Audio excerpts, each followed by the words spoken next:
So, if you haven't heard the news, Pastor Rachel had her baby not yesterday, the week ago Saturday, just in case you weren't here last week. Beautiful boy named Ronan. So they are home. Everybody's doing well, resting comfortably, enjoying the snow. So we actually are starting a new sermon series this week. Last week we had the Haiti mission team give an amazing presentation, a really inspiring message. We're now going to have guest pastors the next several weeks as part of our new sermon series called MUMC The Remix. It's our awesome altar design here, and our director of worship, Jess, had a great idea she gave me this list of 40 questions for our guest pastor to ask. So I think it's really fun. So I will introduce, this is Reverend Jason Mackey. He might answer all 40? I'm not going to, I'm just going to pick a few. Oh, okay, good. Okay, you actually have to preach a sermon. It's not just question and answer. So I know Jason a little bit from when he was actually here when we were launching the Awakening service, 6 years ago, to kind of help us form how do we do that service, actually work with the band and how do we practice, and with the audio and the visual, and was just a really great, resource to have with that. So I appreciate that. I think he's also buddies with our former pastor, Jacob Wainwright, so I'm not going to have him tell any embarrassing stories, although I'm dying to hear them. But I will ask these questions. So, okay, if you could pick 3 famous people to be part of your entourage, who would you pick? Part of your entourage, so Jesus would follow me? That'd be awesome. Oh man, I'm a history nerd, and so I think it would be cool to hang out with Francis Asbury. He was one of the founders, along with John Wesley. Does it have to be living people too? Can it be living people? Anything you want. Doesn't matter? Sure. Okay. I don't know. Francis Asbury. I think it'd be cool to hang out with David Crowder, Christian worship artist, and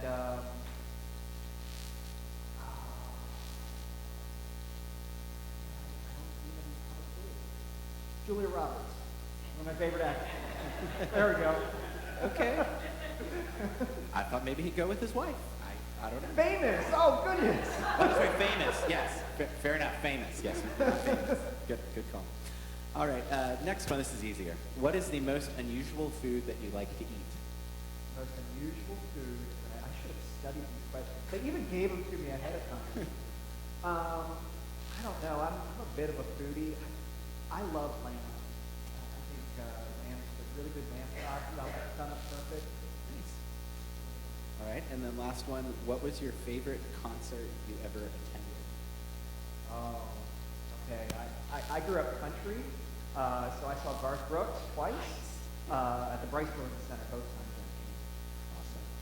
I'm from Texas. That's a great answer. Good. He went to my alma mater. That's okay. All right. Well, thank you so much. And then if you just want to introduce yourself, and then thank you, Seth. And thank you all. My name is Jason Mackey. I'm the director of Connecting Ministries for our Susquehanna Conference.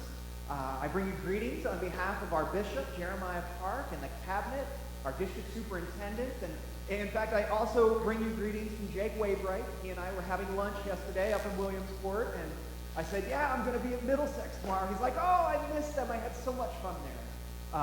So good morning and hello. My job, one of the gifts that I get to do is to travel around our conference from Chambersburg in the south all the way up through Scranton, Wilkes-Barre in the northeast. I get to travel to all 850 of our churches where we represent 140,000 United Methodists all doing ministry in connection with one another. And so I get to go around and help churches to resource them. And really, my job, I've started telling people I'm the conference grease man. So if you've got a problem, it's my job to help you solve it, whatever that may be and whatever that may look like. And so one of the things that I love to have asked of me when I'm out visiting churches or when we're working on a project, I love to hear the question, why? Why is one of my favorite questions.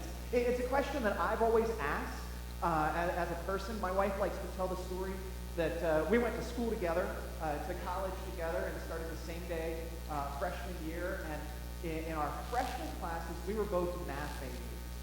There was a nightmare we woke up from. But there was one day in math that I turned to the professor and I just said, what's the relevance here? Why are we learning this? Because it's got to make sense to me. If I'm not understanding the backstory, if I don't understand the why, I'm not going to follow what we're doing. Frustration, though, births innovation. It pushes me on, once I know the why, to do it even better. I have two boys that they follow in this path of why. My boys, Christian and Elijah, are 12 and 7, not in that order. This picture perfectly captures the two of them. And they ask why all the time. Do you have little ones that ask why in your life, right? Why can't I have candy and ice cream for dinner? Why can't we play video games until 2 in the morning? Why do we have to go to church tomorrow? Do you ever get those questions in your life? All the why questions. And, you know, as a parent, my wife and I, we've taken the stance that we come up with some creative answers. Our parenting has become better when we can answer the why with a really good reason. Well, you know, we want you to be healthier. We want to make sure that you've got some active time in the world and you're building relationships. We want you to know Jesus. Our whys are pretty simple, and yet they're fundamental. They drive us to do things differently. In our personal lives, in our faith lives, I want and I pray and I encourage every single person of faith to ask that same why question. Why is it that we believe what we believe? Not just simply accepting the answers that are given from the pulpit, not just simply believing what Pastor Rachel or Pastor Jason or some other pastor or preacher tells you, but actually wrestling with it. Argue with me. That's okay. If you accept my answers, they're not going to do you any good later in life. But if you wrestle it out and find out your answers, when you understand your why, you will be more passionate, more devoted, and more mature as Christ followers as you grow in life. And I get it. That's messy. We want to be told the right answers. We want to be told this is what we do and this is how we do it. And yet, if we wrestle with the why, it will birth all sorts of innovation that we never possibly expected. Because I believe that the more you know, the more you care, and the more you care to know. That it's a snowball effect. It starts to build upon itself. This knowledge, this understanding of the why pushes us further and further. Now, this is not something that Jason came up with in ministry 10 years ago or so when I started. This is something that has been around since the very beginnings of our church. In fact, Jesus was a great why-asker. Jesus comes along after the law of Moses has been entrenched for almost 1,000 years. Jesus comes along and he starts the people asking why.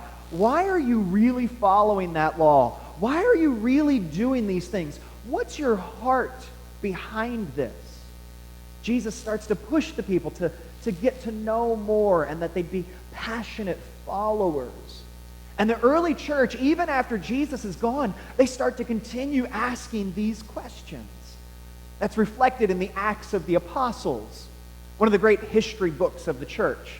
After I left my math major, I became a historical communications major.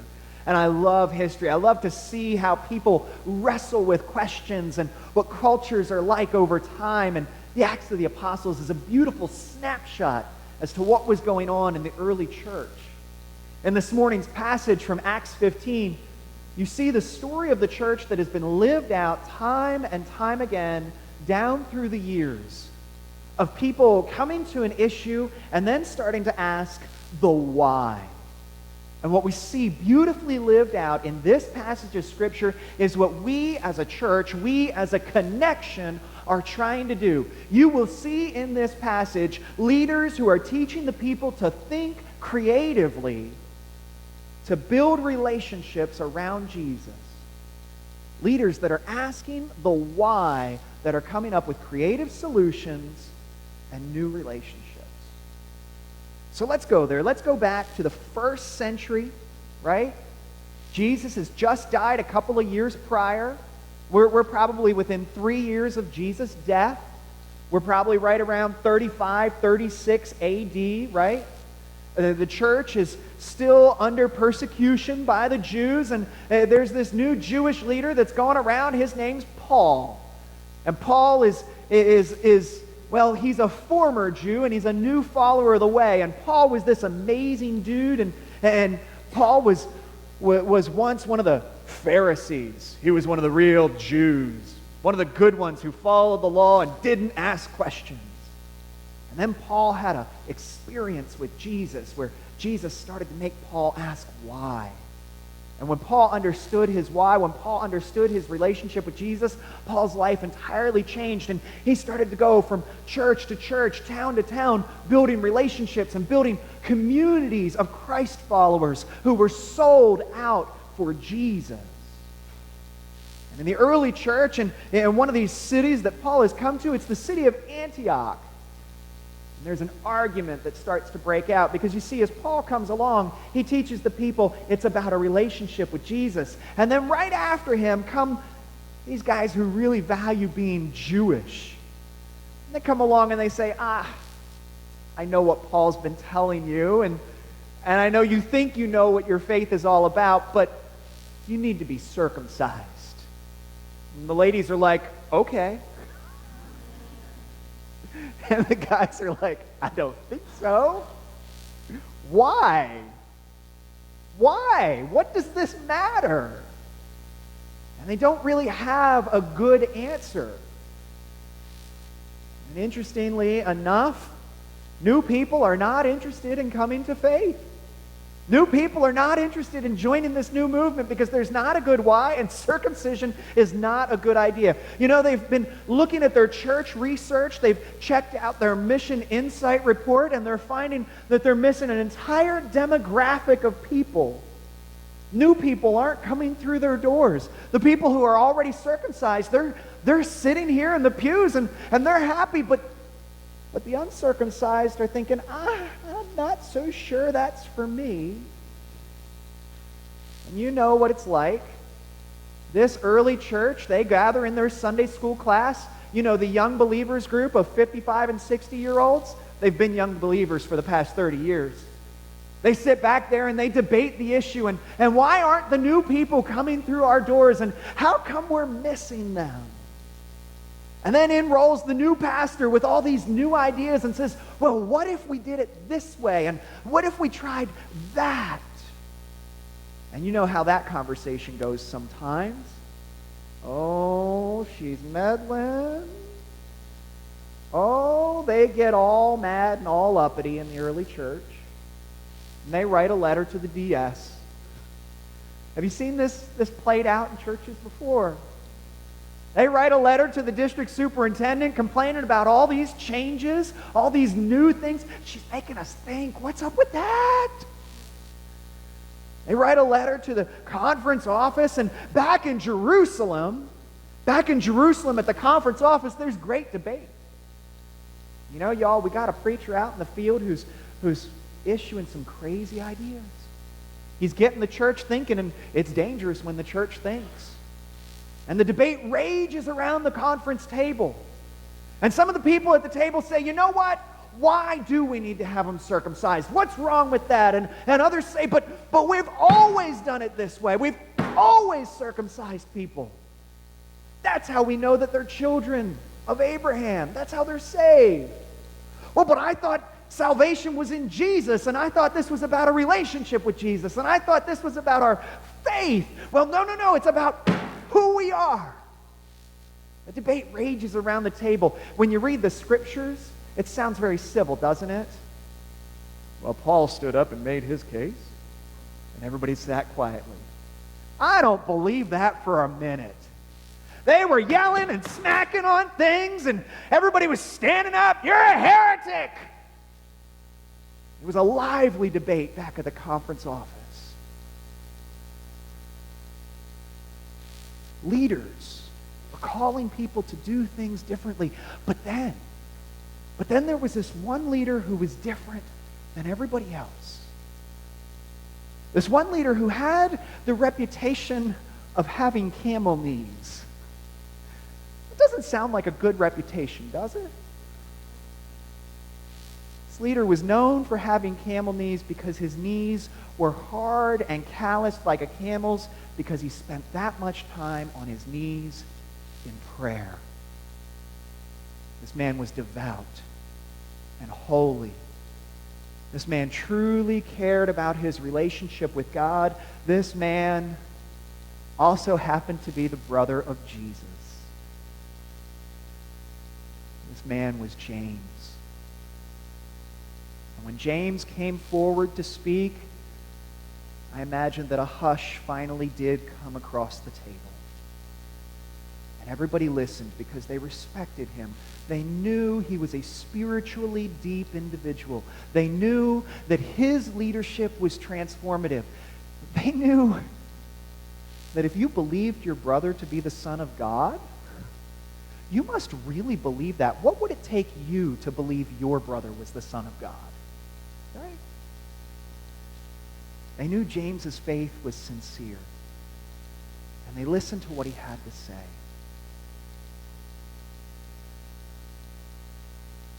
And in verse 15, James says, my brothers and sisters, it's about a relationship. Not a relationship with a bunch of rules, but a relationship with God. Our faith is not our heritage. It's not because we've been born Jews, we've been born Christians, we've been born Methodists. Our faith is because our heart has been transformed. It's not something that we can do to our bodies the way we dress on a Sunday morning, but rather it's something we do to our hearts, the way we care for one another. James says, the rules have worked for some of us, but not for all of us. It's kept others out. Perhaps, he says, my judgment is that we shouldn't make it difficult for the Gentiles to turn to God. Simple laws. Perhaps that's the way.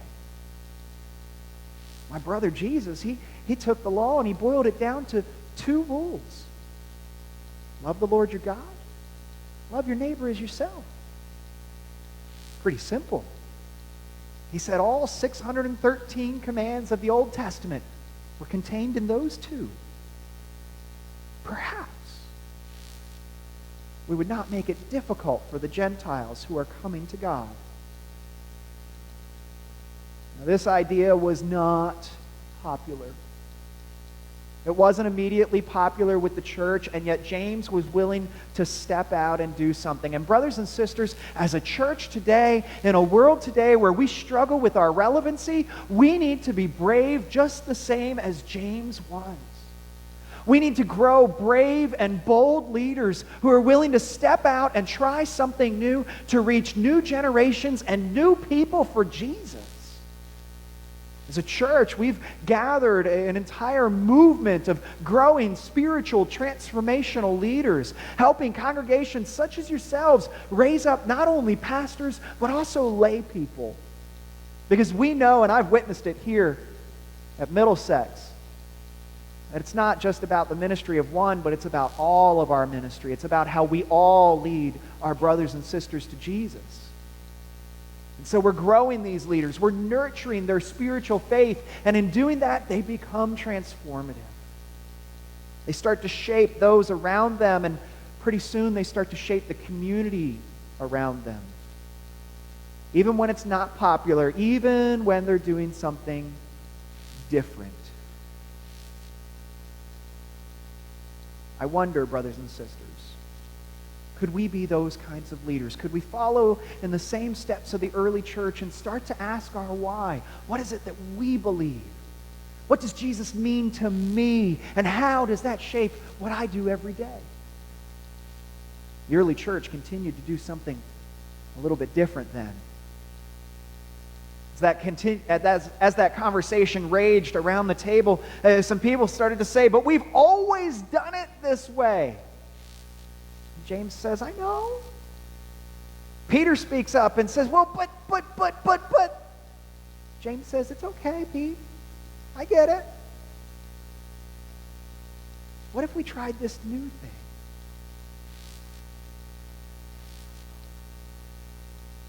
Back in Antioch, they decide that, well, what if we created a training team?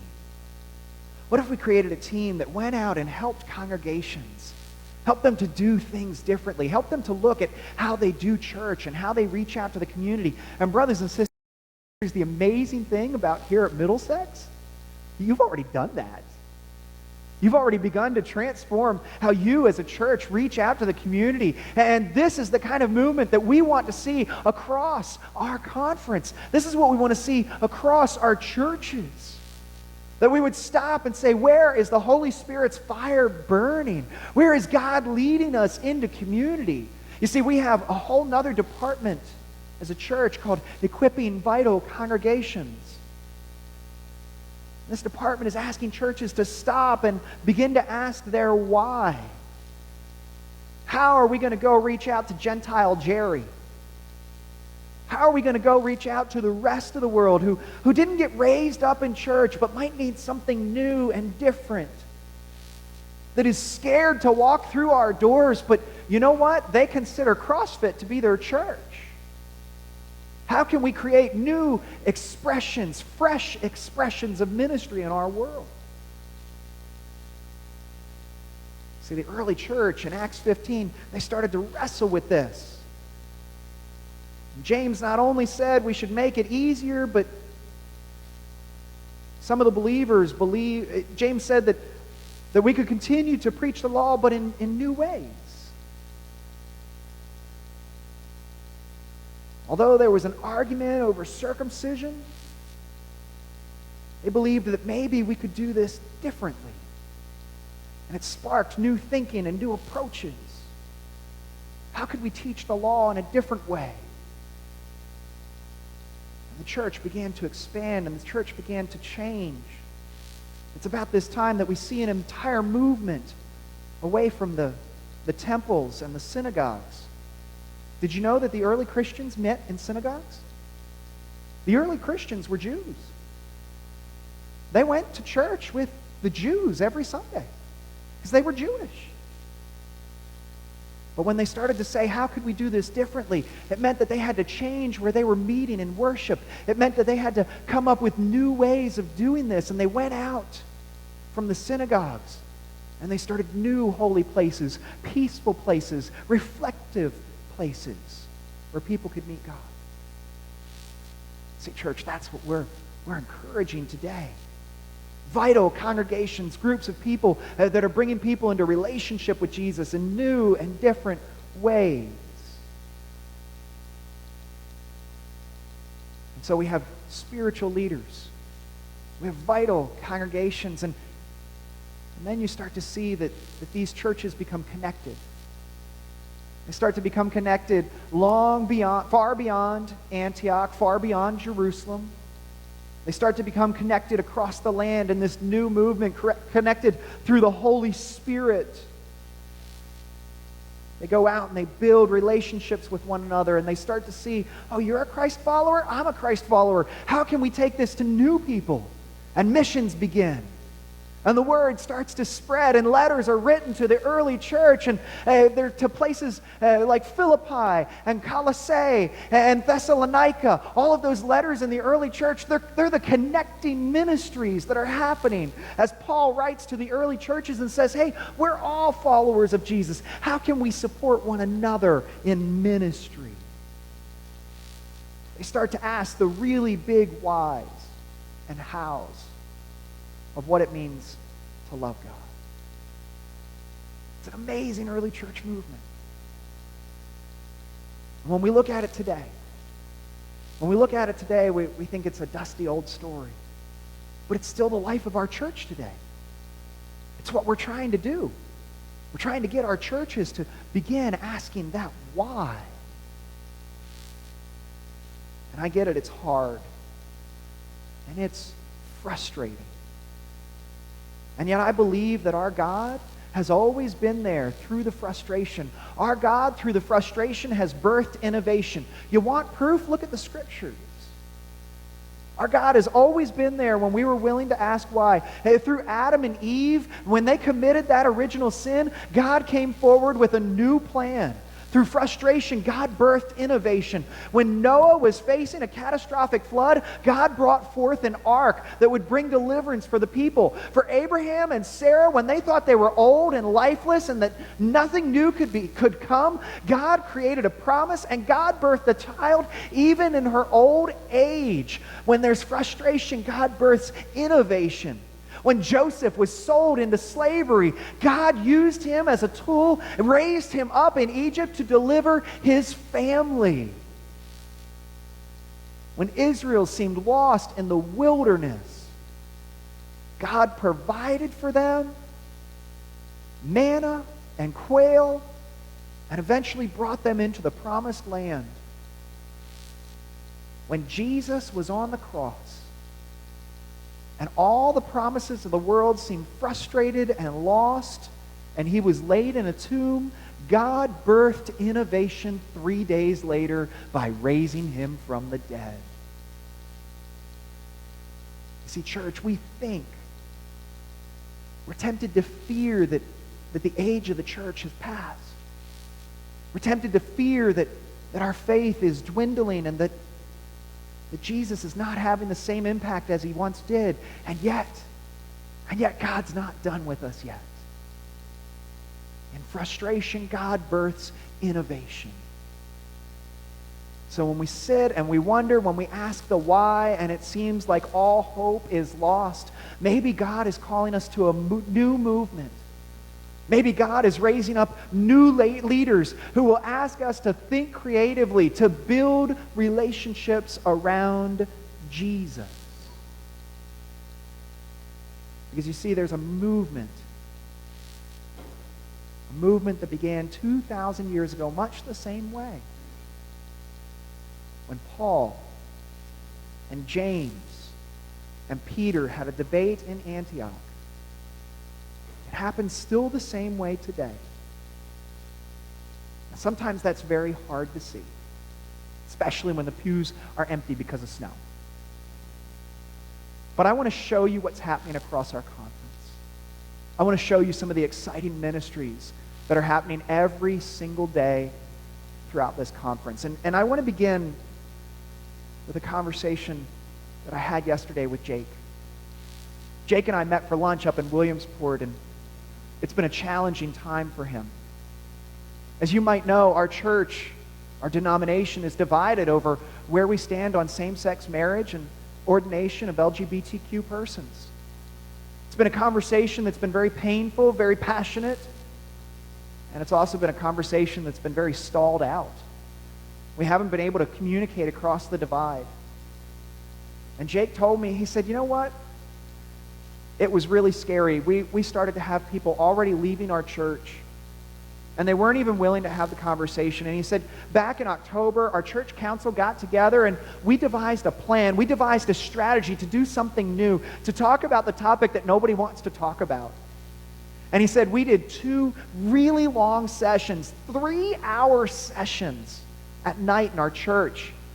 And we had conversation about this. He said, we had people from the church stand up and talk about their perspective on the issue. The entire spectrum. We had persons who were very, very traditionalists, and people who were very, very progressive, and people who were very much in the middle. And he said we respected and represented their opinions quite fairly and quite broadly. And he said after 2.5 hours of conversation, of talking about the Bible, talking about faith, talking about where they are with Jesus, he said we couldn't shut them up. Once we got past the fear of the unknown, he said conversations continued for another good half hour. And they wanted to know more about one another's perspectives. And they were okay not being on the same page because they saw one another's hearts. No longer was it about an issue, but now we were all people, wherever we stood on the issue. We were the brothers and sisters first and foremost in Christ. Brothers and sisters, I believe that is the potential for our church. That to me is exciting ministry. That is people thinking creatively. That is people going out and founding their work on relationships. That's just one small snapshot of what's going on. For a broader one, I want you to take a look at this video.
Summer, our York District Superintendent took a little more than a month, about 6 weeks, to drive across this nation. He visited churches in every town that he could find. He went and worshiped with communities. He talked with people in diners and in coffee shops. And he talked often about their faith and often about what he does as a pastor and as a district superintendent. And he went out there with a certain heavy fear on his heart that the church is dying, that the church is divided, and that people are walking away from their faith. And he came back to the cabinet table 6, 8 weeks later. He said, brothers and sisters, I was wrong. The church is alive. Jesus Christ is busy and active in this world. He's transforming lives. I don't want you to ever forget that. Don't ever lose sight of that, brothers and sisters. If we go outside our doors, if we go out into this world, there are people that want to talk about Jesus more than anything else. There are people that are searching for innovation and answers. They are asking the why questions, and they're asking really big and bold questions, and they are frustrated and they are frustrating. And yet, out of frustration, God births innovation. The future of our church is so bright, I think we've got to wear shades. Will you join me in embracing it? Amen?